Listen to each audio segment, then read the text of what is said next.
Good morning, good morning. Oh, it's a bit flat, it's a bit wet. How are you?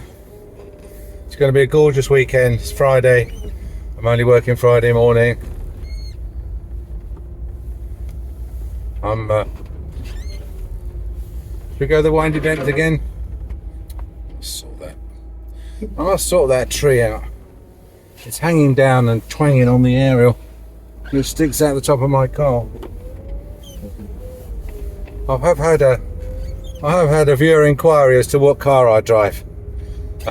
Believe me, it's not. It's not an expensive car. I bought it for £6,000 about 10 years ago. Just very quick. So I've got three subjects to talk about. I'm going to have to try and be quick, okay? So the first one, what car should a dentist drive? Well, I mean, a lot, when you go to these big dental exhibitions like the National Exhibition Centre in Birmingham, that sort of thing, you see an awful lot of dentists with very, very swanky cars in the car park, and they've also got personalised number plates like Tooth 1 and stuff like that, or DEN T1ST, and you know, that's, I mean, okay, all right, fine. If you've got like 10 surgeries and 40 dentists working for you, I suppose that's the sort of thing that you can buy. But I've always said, parked outside your surgery, you want an old banger, because you don't want people to think that you're making a ton of money off of their teeth. They want to think that you live a life of penury in public service, and so the fact that this is an old banger is and it's done 114,300 miles suits the image that I wish to project perfectly. So, subject number 2. I was rung the other day by the Performing Rights Society, the PPRS, PPL, whatever they call, phonographic performance, whatever. And they ring me from time to time. They actually stopped ringing me for a few years because I told them I wasn't interested in paying their blooming racket, their extortion, their vig. So they never really do anything about it. But I think I must have gone a bit over the top this time, because I think, you know, they record the phone call, so they'll have had plenty of chance to do a highlight reel and send it up to their chief legal officer and everything. So this time I just said, you know, no, I'm not going to pay, and I've got a legal precedent that shows that dentists don't have to pay. And you know, all the time that you don't sue me, then, and you don't get a contradictory ruling, a ruling against you in a UK court, you think you can carry on charging dentists. And so I want you to sue me so that we can get it on the record that you're not allowed to charge dentists this money. And I got to the point where the bloke on the other end of the phone was saying, I'm sorry, I've only been in this job 2 months. I don't know this. I don't know what you're talking about. I don't know that. I didn't know that. And I'm like, okay, fine. Well, you know, just don't let it happen again.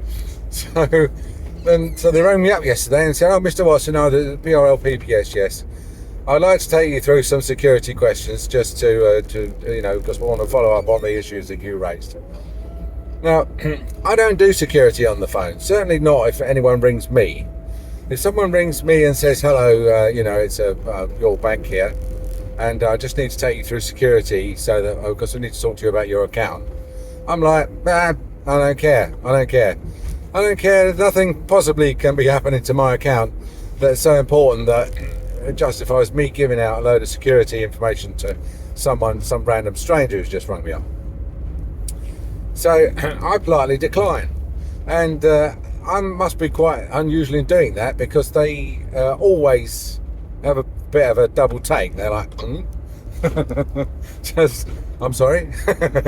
I'll say no, I'm not going to go through security with you, because you could be some completely random person, and I'm not going to.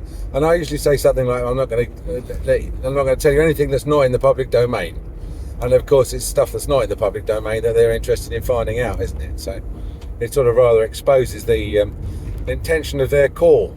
Not that I think I've had a fraudulent call like that. I know loads of thousands, hundreds of thousands of people probably have. I don't think I've ever had one. What else? So yeah, I said to him, no, I'm not. So And you can tell this is not right. A serious call, because he said, well, I'm going to discuss it with you anyway. Okay, all right. Okay, forget security. I know who you are. You know who I am. Especially when they've rung you. I always say that, like, I haven't rung you. You're not putting me through security because I've rung you. You've rung me. You're ringing the telephone number for me you've got on your file. You must know who you're ringing. So don't put me through security. I should be putting you through security. And I have done that in the past. HSBC rang me. It was years ago now. And I'd just been reading the Sunday Times or something, and they just changed their chief executive officer. They got a new CEO. And they said, we need to put you through security.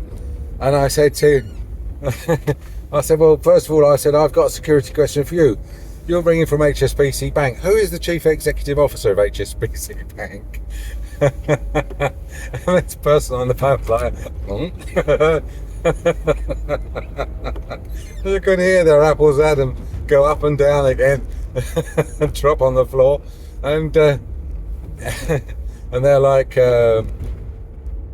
sorry, I don't know that. And you're like, and I was like, really? You work for HSBC and you don't know the name of the chief executive?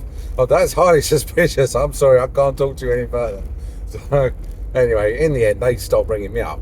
And I wish PPL had stopped ringing me up as well. But anyway, Mr. Watson, no, you're the person who we rang the other day, and you said that you wanted us to sue you. And I said, actually, I don't think I said that I wanted you to sue me, but I did say that I wasn't going to pay, and therefore it was going to need to be escalated to the next level, which is you obviously taking me to court for the money. Now, the purpose of taking me to court for the money is to get a judgment against them, which we can then quote when giving advice to other dentists, and state that, that we've got a victory in court which says that dentists don't have to pay. And I might go into the reason why dentists don't have to pay, and you might say, well, why out of all the professions and trades and businesses don't dentists have to pay? And the answer lies in some obscure court judgment in the European Court of Justice, which was then incorporated in UK law when we left the European Union. So I'm happy I've got case law on my side at the highest level, and the very highest level, European Court of Justice ruling I've got on my side. And they didn't want to, they've never wanted to sue me up to now, because I don't think they want a ruling in a UK court that states that dentists don't have to pay. Because at the moment they're on a cushy number, aren't they? They bring up the dentist, they say, do you have a radio? We don't have a PRS, you need to pay your PRS, etc. And they get a couple of 100, 300 quid a year from everybody, all the dentists. And when the dentist said, but do I have to pay? Do I have to pay this? And they say, well, the British Dental Association, we understand from them, it's their advice to you that you should pay. And so the dentist said, all right then, okay, you got me there. If the British Dental Association says I should pay, then I need to pay. So I'm going to circle round to the British Dental Association.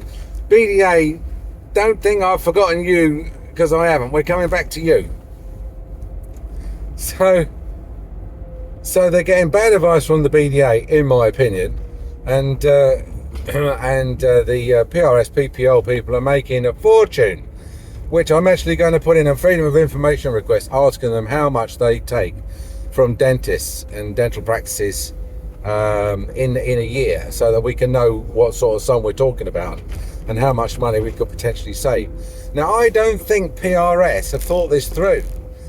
I think, and judging by the tone of voice of the guy who spoke to me the second time, he sounded a bit pissed. He was like very much, you're the bloke who asked us to sue you, aren't you? Well, we're going to do it. We're going to sue you. Your wishes are going to come true. Congratulations. And it's such a stupid thing, because we're talking about 300 quid here, probably 270 quid, I think, or something. And so it's not like an Old Bailey job. Do you know what I mean? It's going to go as a money claim online or something. and you can't claim your legal fees. So even if I have to pay them, I'll pay them, and then they can chase me up again next year for not paying. But so unless I completely misjudge things and it's a criminal offence punishable by a statutory fine not exceeding £5,000 and 6 months in jail, in which case I have misjudged things. But it's the first offence, Your Honour, and I was misled by the European Court of Justice. I'm so sorry. So anyway, I'll keep you up to date with that, see how much it goes on. So I'll let you know what progress we make. So, and I think they're going to do it as well. The phone calls I have with him, they're always the funniest phone calls. I might actually ask them for copies of them as part of Discovery, and I'll because he said to me, we need some more details off you, before we issue the summons. Classic scammers language. The people who write and say, "Oh, you've appeared. We've published your address in a European directory, and you owe us £300 a year for the next 3 years." And you get out of those, by the way, by saying, "I'm sorry, the person who signed that requisition wasn't authorised to sign on behalf of the business, so we don't recognise it as a commitment." Because they'll always say, "Oh, yeah, well, you signed it," because they make it look like it's free, and then they tell you that it's not. So they always what they do is they just ring you up, and a lot of these people are scammers. That's the way they make money. That's their MO, their modus operandi. They harass you. They're like the bailiffs who come in, put their foot in the door, and then sit in a settee, and they won't leave until you pay them. They just like to stress you out, get you confused, get you panicking, get you a bit worried, And he said, "Well, I need some details." And I said, I don't mind. I said, "Don't mind the details." I said, "Let's go straight to the legal part. Let's if we're going to escalate this, mate, let's escalate it properly. Let's get us straight up to your head of legal services and get this High Court summons issued." So, but he's like, "Oh, but we have to send out 6 letters first." 6. Now, why do they send out 6? I mean, normally with a debt like this, you send out a letter asking when you can receive the money. You then send out another letter saying that you want the money by such and such a date, or it'll be going to court. And then the next letter you send out is the one saying, the county court sends the next letter out saying that you've been summoned. But no, they send out 6, and that's because all their letters are like, "You owe us some money. You really do owe us some money. If you don't pay, you'll be in big trouble."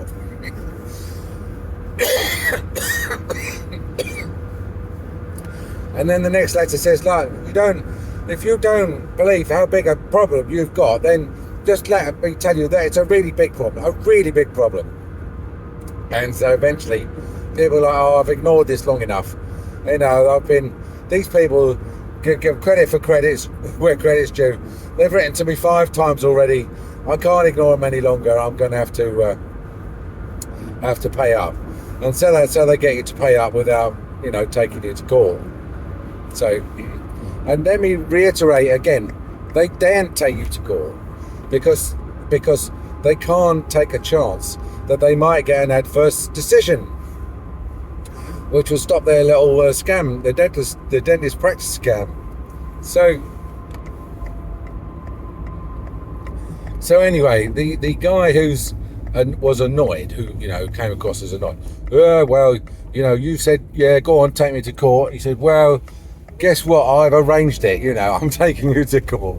So I'm like, "Oh, okay." Now, when I said I didn't ask to be taken to court, what I meant was that nobody welcomes a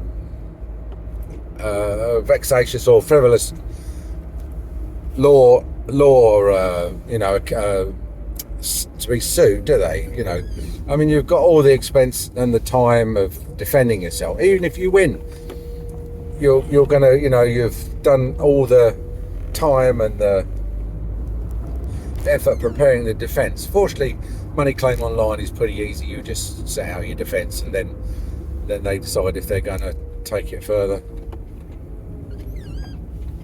And I've actually got a ton of correspondence from them. The last time we went loggerheads over this, and I said I wasn't going to pay, and they put me in touch with their head of legal services, who wrote me a long letter that in legalese, which said, looked like it was saying something but didn't say anything, and then they never sued me on that occasion. So I've got precedent. So anyway, so that's a bit of fun. So I'm sort of looking forward to that. Oh dear, I must stop talking in the morning. I'll stop smoking in the evening. So no, I don't smoke, boys and girls. I don't smoke. Okay, that was a joke. All right. I've been watching too much Frankie Howard.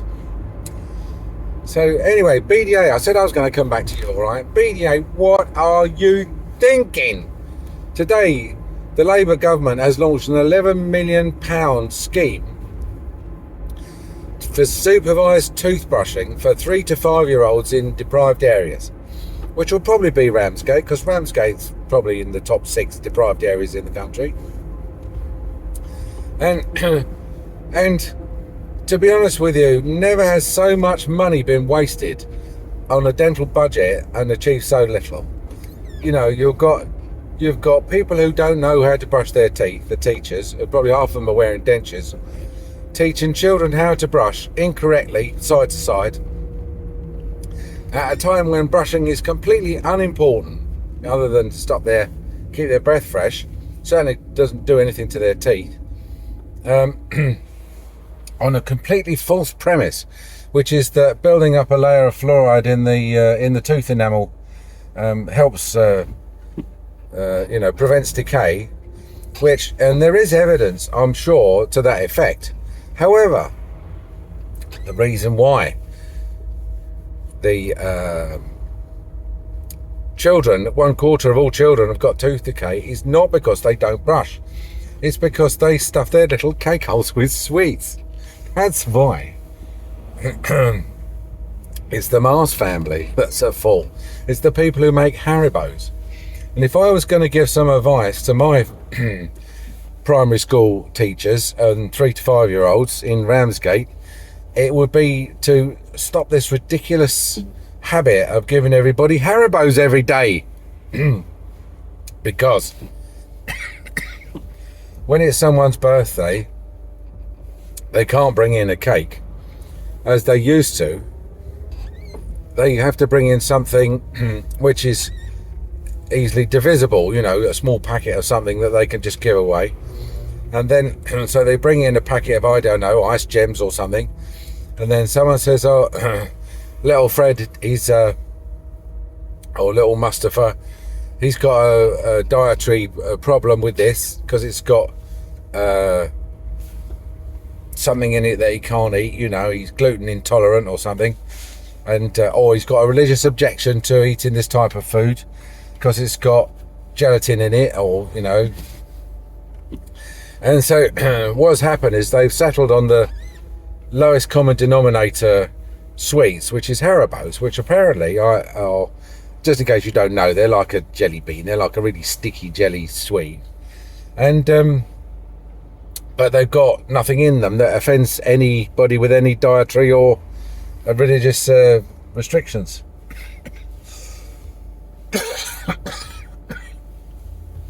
So what happens is that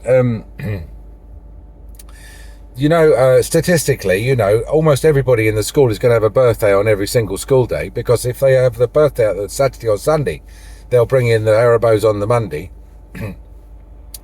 And when you're picking up kids, as you know, if you're a parent, you pick up kids, and you can see they all come out with handfuls of sweets, and then if there's anything left over, they put it on a table by the exit so they can pick it up on the way out, so it doesn't go in the bin.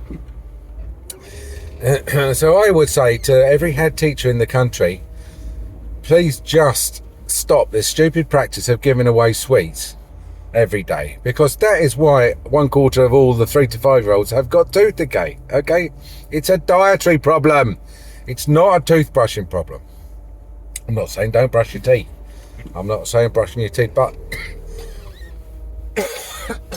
oh, that's better. The fact that Colgate is donating all the toothbrushes and all the toothpaste for this surely has not gone unnoticed by the professional, those of us who know what we're talking about. Oh, hello, she's doing her Hannah's housekeeping, spotless cleaning. Hannah's doing her hair in front. So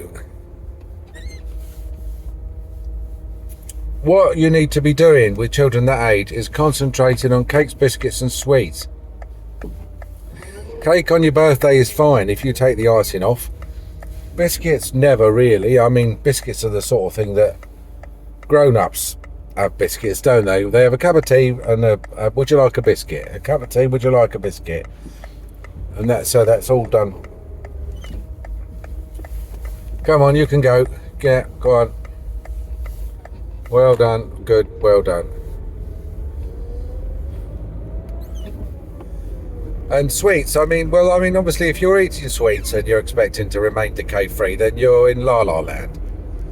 So, you know, that's pretty obvious. I would probably include fizzy drinks in there as well as a sort of a edge case, but really, BDA, Eddie Crouch, for goodness sake.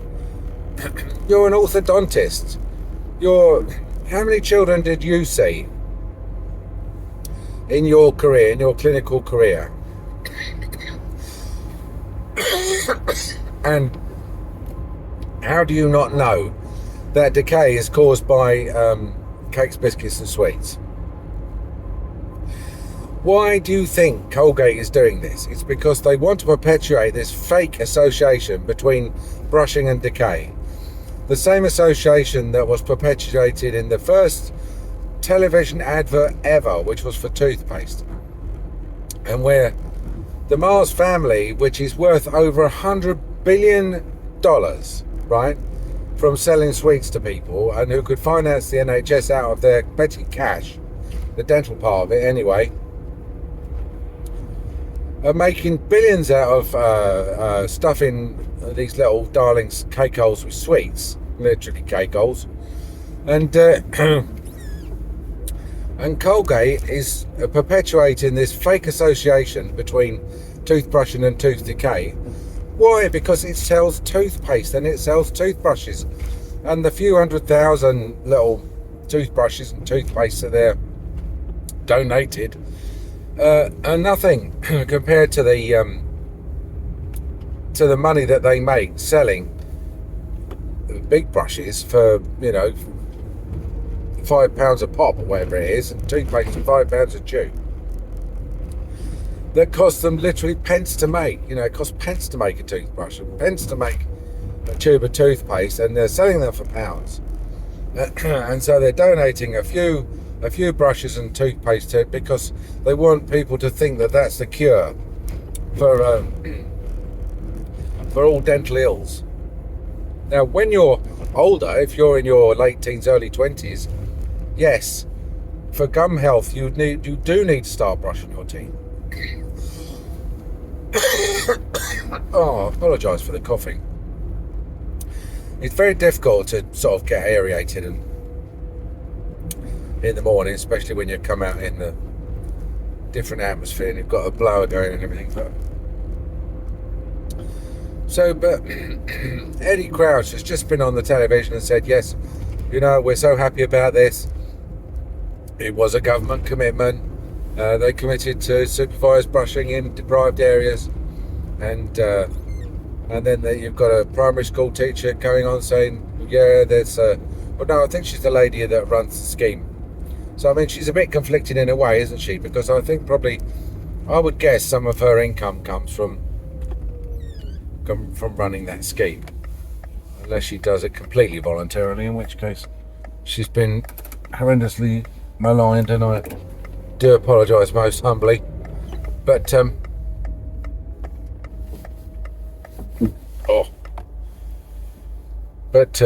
oh no, we're stuck. Someone's going to go around the outside there. You better not do it. You better not do it. Yeah, so I mean, I don't mind. Colgate wants to put £11 million in. I'm not at all sure that. I suppose I don't know how that £11 million is made up. I'm worried that part of that £11 million is literally just the nominal value of the toothbrushes and the toothpaste that's been donated. You know, you could say that they've nominated.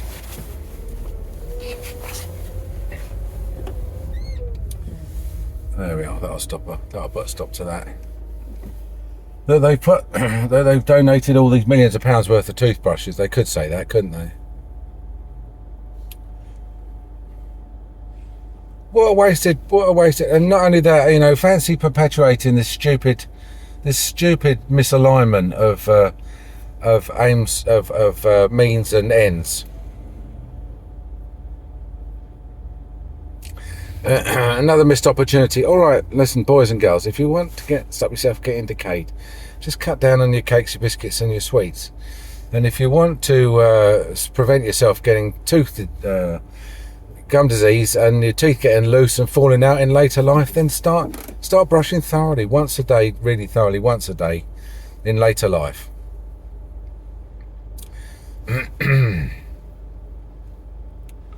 Right, well, because I'm stuck in this traffic jam, I've arrived. I've come too fast to the end of the talk. So, I hope it's been useful. But anyway, the PRS thing, I'm looking forward to letting you know how that gets on. All right? But I won't keep you any longer. I hope you have a lovely day. Hope I get through these traffic lights, you know, before my first patient's due in. And I'll talk to you soon. Bye.